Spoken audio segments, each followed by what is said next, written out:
সুপ্রিয় শ্রোতা বন্ধুরা, আজকে আমি আপনাদেরকে সুন্দর কবিতা শোনাবো পহেলা বৈশাখ উপলক্ষে। কবিতাটি আমারই লেখা, আমি লিখেছি আপনাদেরই জন্য। যদি কবিতাটি ভালো লাগে তাহলে অবশ্যই আমাকে কমেন্টের মাধ্যমে জানাবেন। আমার আজকের কবিতা বৈশাখ। বৈশাখ দিয়েই বাংলা মাসের বছর গণনা শুরু।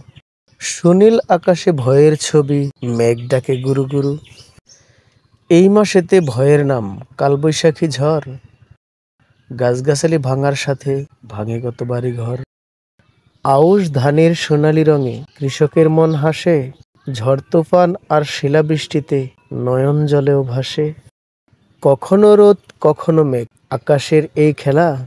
গ্রামগঞ্জের কোথাও কোথাও বসে বৈশাখী মেলা।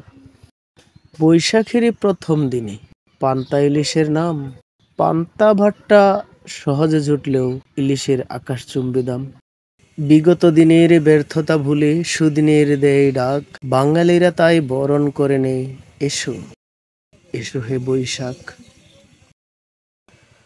যদি কবিতাটি আপনাদের ভালো লেগে থাকে অবশ্যই আপনারা কমেন্টের মাধ্যমে জানাবেন। একটা লাইক, একটা কমেন্ট, একটা শেয়ার দিতে ভুলবেন না। তো সবাই ভালো থাকবেন। শুভ নববর্ষ।